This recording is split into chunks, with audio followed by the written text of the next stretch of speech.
know, you're going to tell us maybe some things we're looking at, who we're seeing, and what's going on. So why don't we start with our main character? Rooney's team is missing. You can They talk went to over the top. investigate I can talk over the, okay. hours ago. Yeah, so this is Jessie On it. Faden. She is a young woman Careful, who Jessie. has come to this secretive government agency known as the Federal Bureau of Control, which is in a skyscraper, huge windowless skyscraper in New York. Not scary at all. Not scary at all. No, I think she's very brave for doing this. And the second she gets there, some stuff goes very, very wrong. There's this thing called the Hiss that attacks the Bureau and kills its former director. And through a ritualistic process, Jessie, who is there for a job interview, gets a little bit in over her head and she becomes the new director. And now she has supernatural abilities and she has this service weapon that you'll see her using in a little bit. Spoilers. Why are people floating? Why? He looks well. I'm sure he's a good guy. He has been corrupted by the Hiss. Okay, so they like take over the person's body? Yeah. Ooh, yes, they do. They really, really do. They take over the person's body, and once they're in there, there's no way to get them out. So that person is gone, pretty much. You and can't beyond, save people. no, it's Okay. beyond saving. So, I mean, you were talking about supernatural powers. We're now flinging tables at this Hiss. Yeah. So she's going to pick up some stuff in a bit. The thing she's doing right now, that's called Shield. Right. And the thing she's picked up right now, that's called Launch. So basically what you can do is you can grab stuff like this squat and hurl it at the enemies and waste them, as it were. And you can upgrade those abilities as well as you progress through the game. And also you can upgrade the gun that she's using, yeah. So instead of having the magic pocket where you pull out, now I've got a rocket launcher. No. The gun transforms. The gun transforms, yeah. So the gun has several different forms. In this video, you're going to see two. So you're going to see Grip, which is like your basic standard pistol kind of type. And you're going to see Shatter, which is what she's using right now. Timing. Thank you. You've not practiced this, by the way. No, yeah, like we're... You're just destroying the environment. Yeah, and I love then- this. The lamp, look at that. Look how pretty the light is. And this is a work in progress, so it's going to look even better once it's done. Not to blow my own trumpet or anything, but it is going to look even better once it's done. Is there a limit on how much you can use those powers? I'm sorry to refer to it as Bioshock. You know, when you use it, there's a limit, isn't there, on plasmids? Is it like that? Yeah, the abilities do have a cooldown, but some of the stuff has been adjusted for the demo, and like a lot of stuff is still in progress, so we're developing it. We've done more things since this demo was made that we unfortunately aren't going to be able to show right now, but one of the things that I'm most excited about for now that I can talk about is that you can pick up dead bodies and throw them around. I know, it's a little bit. One of the things I'm most excited about is picking up dead bodies. No, listen, you could do it in Dishonored as well. You can like pick someone up and then pile them on. And then fling them. Yeah, and then fling them, and I think it's exciting. I think it makes for I think it like adds to what we're doing with Control is that everyone can play their own way. So you can play with the service weapon, you can play with the abilities, you can play with a mix and match of both. And also you see her like properly trashing the place. So one thing one thing we always pride ourselves on, is the reactive environment. So pretty much a lot of things can be interacted with, and if you can pick it up, you can blow it up. You can pick it up, you can blow it. It's like I just saw then, like ripping the case, shattering the glass on the way out. So it wasn't just, you can tell it can be picked up because it's glowing. It's like, no, everything. Pretty much everything, yeah. What are we seeing here? Okay, so she is cleansing this area with a ritual from the negative influence of the Hiss. You see how the light is going to change for a little bit, and the way we visually represent the Hiss is that sort of vibrating kind of kaleidoscopic light, and now it's gone and now it's cleansed. And we can walk around the oldest house a little bit more and show you some of the stuff that the Bureau does, which is like basically all this old looking technology, and they basically watch the world for supernatural phenomena and try to contain them and capture them. Are they the good guys or the bad guys? Oh, okay. They're morally grey, I'd say. Okay. Yeah. I mean, so am I. Well, aren't we all, I guess? Now, in terms of where the game takes place, the whole game takes place in this building, but it's not that linear, is it? The building itself is like entranceways to other places. The building itself is a shifting place. We call it a world within a location, which is a term I really, really love. It helps describe it. Yeah.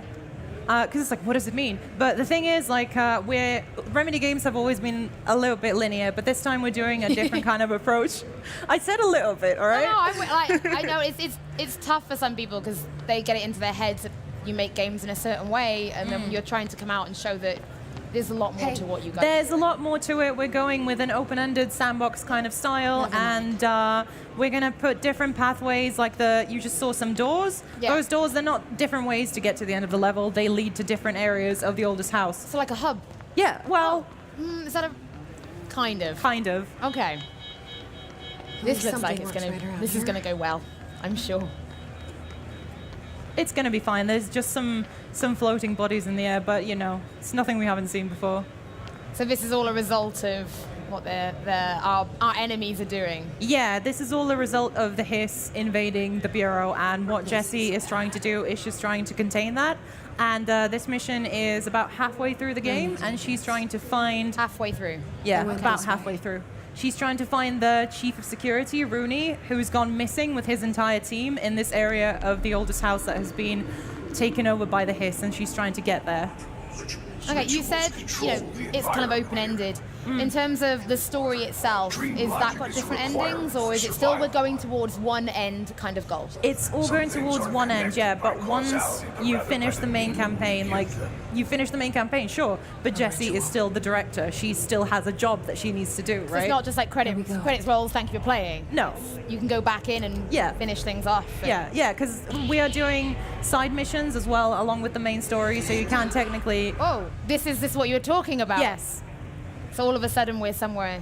Yeah, so there's a lot of rituals in the oldest house. That's how it kind of functions, and the agents of the Bureau have learned these rituals and learned how to traverse certain areas of the oldest house using rituals. Just she pulled the cord 4 times, and then she transported herself to this motel-like area to pass through to a different side of the oldest house. So are we learning more rituals as the game progresses? Is that like an upgrade and unlockable thing? That is kind of... Well, Jessie has always had this kind of like natural proclivity for understanding how these things work. Yeah. So, yeah, she will be discovering more stuff as the game goes on, yeah. As a character, because obviously there is combat, are there things to unlock and upgrade as we go? We've got the gun, obviously, but... You've got the gun, you've got the abilities. Abilities? Yeah. Okay. Yeah, so she doesn't get all of them, obviously, at the start, because the game wouldn't be fun if you're just seriously OP from the start. No. She unlocks new abilities using these dangerous items that the Bureau collects, and they're called objects of power, right? Okay. Aptly named. And they can be anything that's mundane enough and like in the collective consciousness enough that it has a certain amount of power. Right. Okay. Are we going to see any? Do you reckon? To be here, maybe. You see any in this demo? Mm-hmm. Okay. Oh, now I think I remember seeing this with you. This is one of the abilities we're about to see. Yeah, so like we said, open-ended sandbox, and also... so there's a door down there. There's a door down there, and there's going to be a door... Oh. Okay. Oh, there's lots of doors. There's lots of doors, and they're not all accessible at the start, right? Because as Jessie doesn't start out with all of these abilities, so she can't access some of the parts of the oldest house. And as she finds objects of power, she unlocks new abilities, and she's able to access those new areas. We're a little bit influenced by Metroidvania in that respect. Oh. Yep. I think it's a good way of doing it, because the game is there then, but you don't want someone running into something that's above the level or out of sync with the story, and it just helps there be a progression Jessie? and an unlock. Yeah. Any news? I'm detecting an anomaly. Abnormal energy fluctuations from cell 715 on the Now, panopticons I'm upper understanding level. that there's more It's than just the escalating. main story, You right? should There are hurry. side quests. Yeah, there are side quests, yeah. So there are several allies that Jessie talks to in the oldest house that help her out depending on the different areas of the oldest house that she is in. And there are also people along the way. So it's not just people who have been taken over by the Hiss, it's not just enemies. There are still like actual people there that she can help. And you can try to help them, you can try to come back for them later, or you can be a mean person and ignore them. Yeah, I don't know if I could do that. No, I You guys have can't. made it quite visceral. I think I've seen before. If you leaving someone behind is not pleasant. Oh yeah, look. So I guess if you didn't have that ability, you just wouldn't. You wouldn't be able to do So this, that. yeah. Now, we're obviously, because the game is still in development, we're seeing this without a HUD. Yes. Are you guys going to try and keep things minimal? Because the game is so beautiful. Yeah. Oh, thank you so much. It really is. Yeah.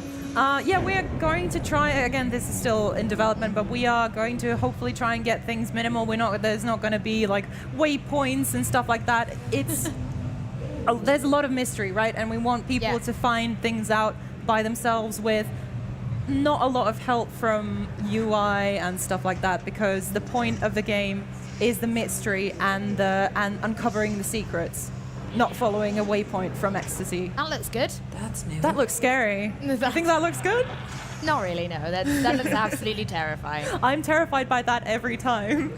I'm quite glad there's not like the sounds, we've not got like a scary jump sound, because I don't think I do very well.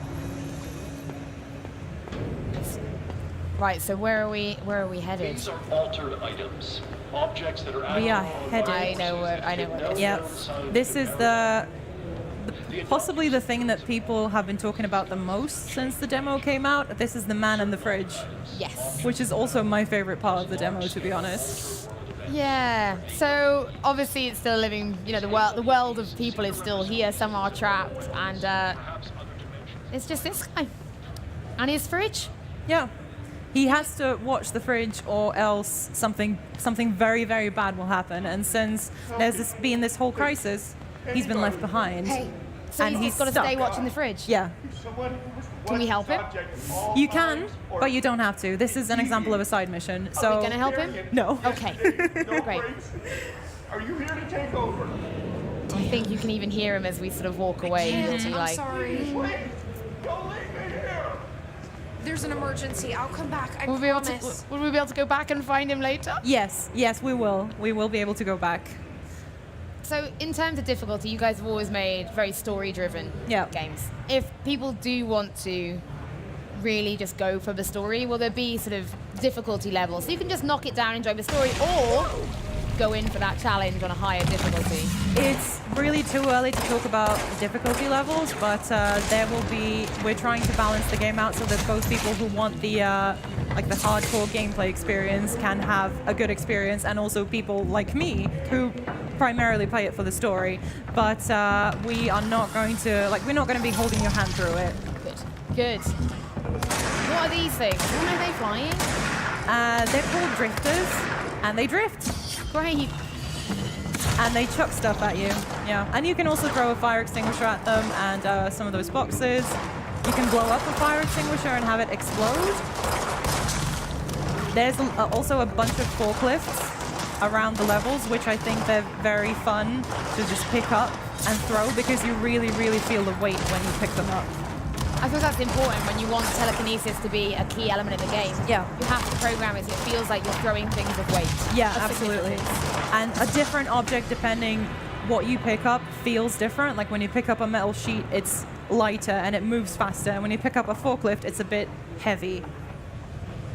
Will you be able to pick up something as heavy as a forklift from the beginning, or is that something you upgrade?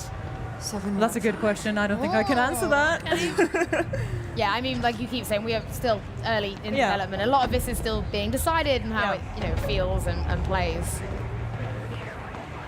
I don't like those bodies. They make me very uncomfortable. Oh, this is one of my favorite scenes because it's so striking and it's so creepy. Striking is a very, very good word for it. Because if you just took the bodies out, it would just be what happened here. But with the bodies there, it's... And now we're reaching the point that hasn't been shown to the public before. So everybody who's watching this now, this is the first time that this piece of gameplay is ever being shown.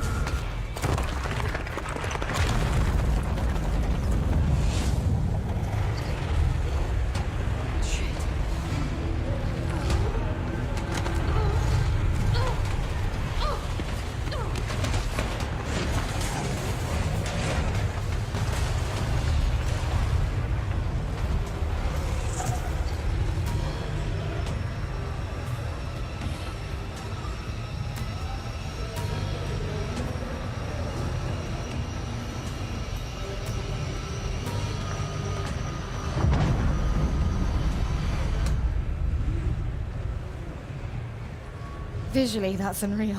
I know, right? That you're going to see in a bit. No spoilers. I also love the way that she levitates, because it kind of feels like swimming almost. It doesn't feel like she's quite got the hang of it, which I really like.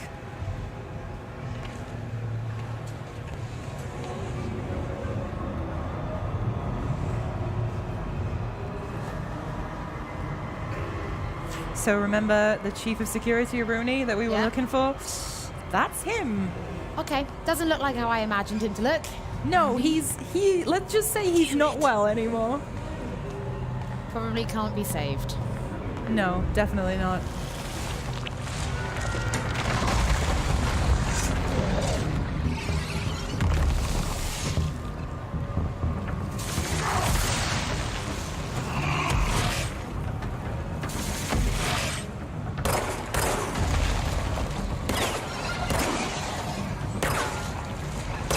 And this is going to be another example of how creative you can get with your abilities and the gun and the environment, because, like I said, everything reacts to stuff happening. Like when he hits the pillar breaks.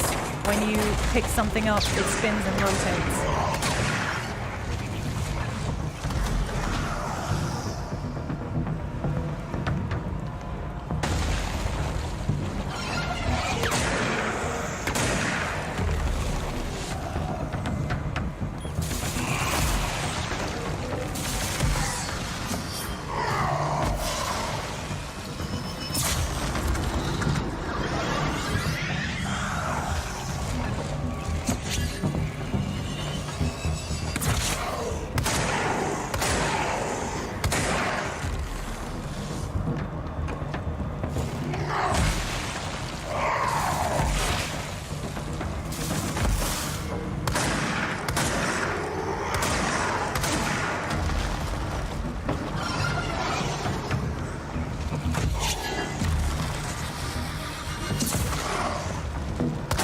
This is a pretty powerful enemy and takes a lot of hits to bring him down.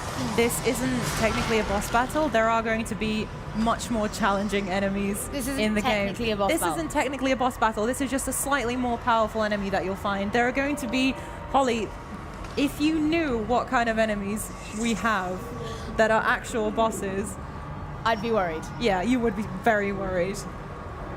That's just a nice little mid-boss. I walk the path between static lines. I have the control.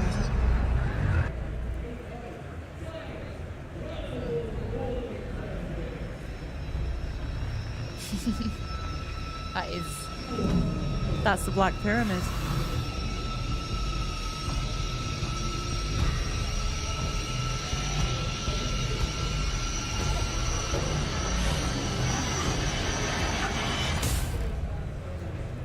I mean, around... Báilame como si fuera la última vez y enséñame ese pasito que no sé, un besito bien suavecito, bebé. Taqui taqui.